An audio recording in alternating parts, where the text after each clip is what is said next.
هنتكلم النهاردة عن الاختلافات السيكولوجية بين البنت والولد في المذاكرة.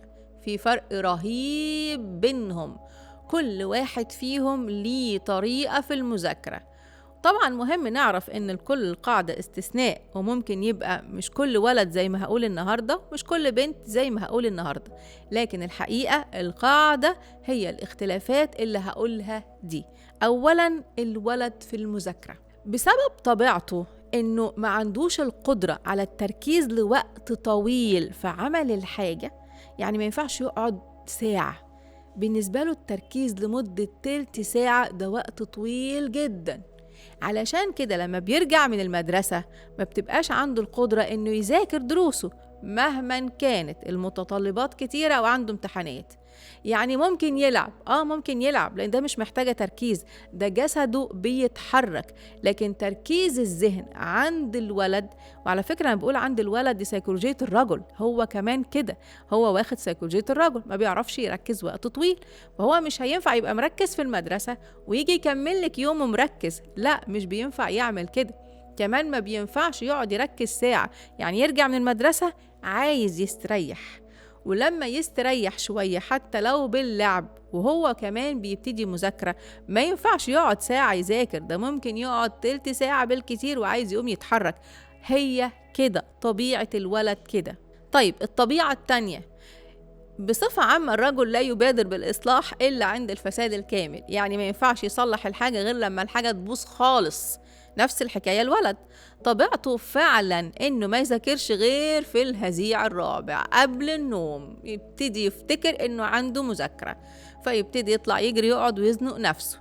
كمان ما يذاكرش الامتحان إلا لما يكون بكرة عنده امتحان، يعني برضه يزنق نفسه. دي طبيعة الولد. طب تعالوا بقى نشوف البنت. طبيعتها زي أي امرأة، هي عندها نفس السيكولوجية، هي بتقدر تركز وقت طويل، فممكن جدا ترجع من المدرسة تقعد تكمل مذاكرتها، أو تتغدى وتقعد تكمل مذاكرتها، وممكن تقعد تجهز نفسها للمذاكرة قبل الغدا من غير ما تحس لا بتعب ولا بإنهاك أو إنها محتاجة حتى راحة، خاصة لو هي عندها مذاكرة كتير أو عندها امتحانات محتاجة تظبط وقتها. هي بتقدر تعمل كده، تقدر تقعد تركز طول اليوم، يعني تلاقوها قاعدة في الصومعة بتاعتها في الأوضة بتركز، ما تخرجش منها إلا لما تخلص كل المذاكرة، في حين إن ابنك يقعد يتنطط حواليكي ويتشاقى تلاقي بنتك جوه بتذاكر، لأن هي طبيعتها كده، قدرتها على التركيز عالية جدا. هي كمان بتعمل حساب الحاجة قبل ما يفسد، وده الطبيعي عند أي امرأة. إزاي بقى بنطبقه في المذاكرة؟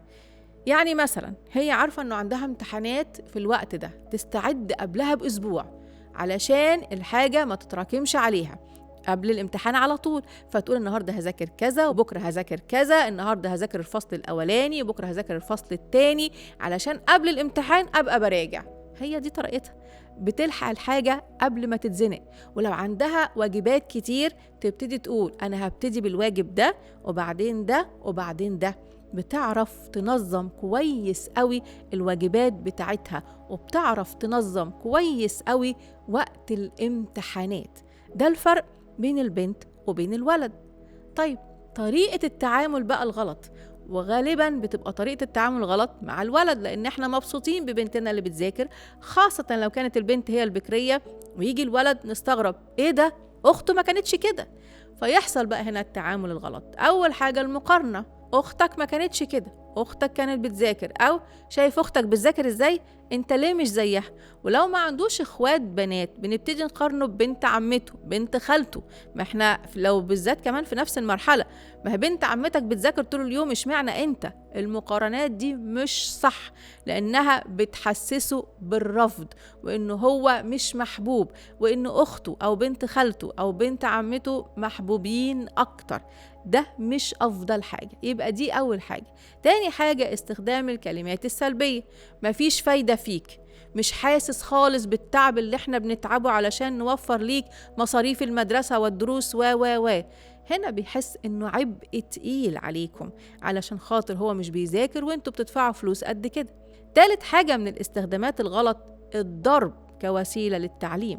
وزي ما قلت في حلقة من الحلقات، ده بيزود كراهية الطفل للمذاكرة بسبب الألم الجسدي. طبعا الضرب بيسبب ألم جسدي، وكمان الألم النفسي. الإنسان لما بينضرب مش بس جسديا بيتوجع، نفسيا بيحس بالقهر وبيحس بالذل وبيحس بالدونية. ده التعامل الغلط مع الطفل ما بيجيبش نتيجة خالص الولد بالطريقة دي.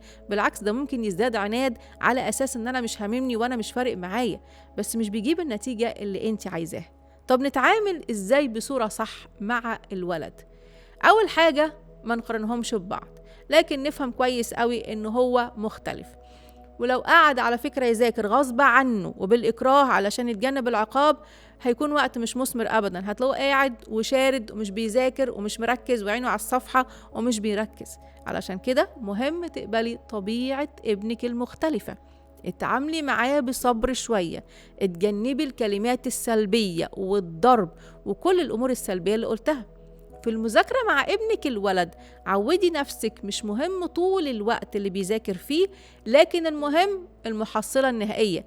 على فكرة ممكن جدا بنتك تقعد ساعة تذاكر وابنك يقعد تلت ساعة، واللي حصلته بنتك في ساعة يحصله ابنك في التلت ساعة دي. ده غالبا اللي بيحصل، ان الولد بيقدر يحصل المعلومات في وقت اقل من البنت. ده مهم قوي تعرفيه. لو عندك بنت وولد محتاجة تتعاملي بصورة مختلفة. طيب، هل ده بس اللي بيأثر في طريقة المذاكرة؟ لا، ده في كمان حاجتين: نوع الذكاء وطرق التعلم. وده اللي هنكون بنعرفه المرات اللي جاية.